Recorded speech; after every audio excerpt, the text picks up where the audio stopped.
Wait. Imagine meeting a young boy on the road. And when I say young boy, I don't mean 18, 15, 19, 20. I mean a very small boy. As a matter of fact, a child on the road. And then he's expecting you to respect him. He's expecting you to prostrate to greet him. What will you do in that situation? Oh, you can meet your mother. But in this case, you cannot do that because he's the youngest chief in the Yorubaland and he's just 9 years old. Yes, you heard me. He's just 9 years old. As a matter of fact, he became chief when he was 5 years old. So imagine a 5 years old boy ruling your town. Welcome. Welcome to Marriages and Tradition with Tumi, your one-stop place for everything traditions and marriage. Here, the only thing we do is to make our ancestors proud. So if you want to join us. Now, let's talk about the youngest chief in the Yoruba tradition. His name is Chief Olamilekon Israel Adebayo. Don't say I did not tell you. AKA Adigun Olowe.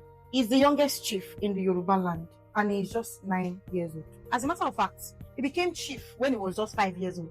So when some of you are busy doing social media trend, your mates, I mean somebody that you can born is busy earning chieftaincy titles. You see this small boy, this chief that you're looking at, he has already memorized over 500 proverbs. He already knows 500 proverbs and their meaning and translation as at 5 years old.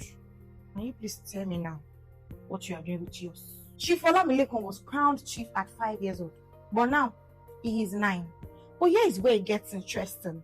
In this our society now, when a young person, not to now come and talk of a child, rises to power, do you not think that people will begin to whisper here and there, up and down, and say, is he really the one in control?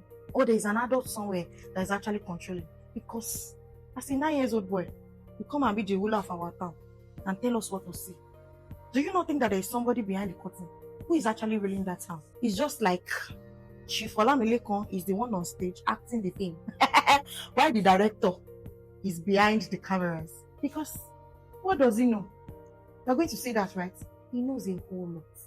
Because if he is not worth being in that position, I trust my Yoruba people, they will not put him there. But at the same time, he is truly young, right? Even though he knows a whole lot already, but at the same time, he cannot just be left alone completely. There are usually elders behind the scene who are guiding his decision making. Well, even as an adult himself, can you make the decisions alone? There will be people that will guide it. So the same thing applies to the young boy. There will be elders behind the scene who are guiding the decision making, who are helping him arrange things. Because as a child, you are still supposed to be playing with sand, Abby. But here is the real question. When we say Chief Olamilekon Israel Adebayo, are we celebrating the boy himself or the elders that are behind the curtain? Who exactly are we celebrating? Who is really in charge? Let me let you know that he is the one that is actually in charge.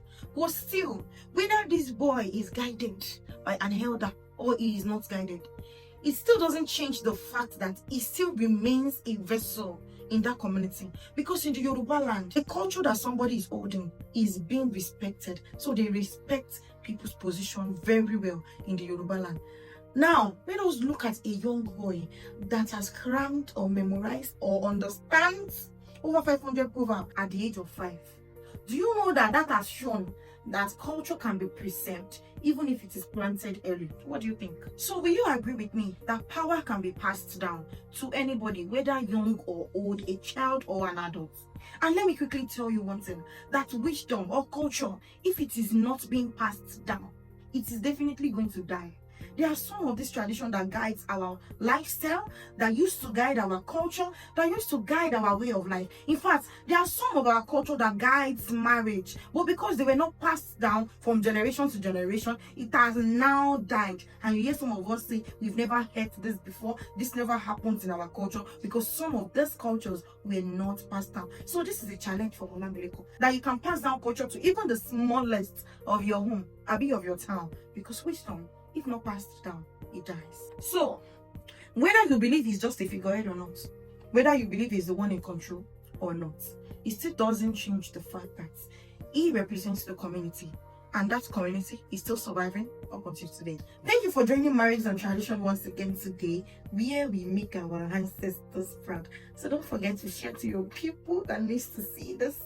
Subscribe, follow our social media handles, and don't forget to like. Bye.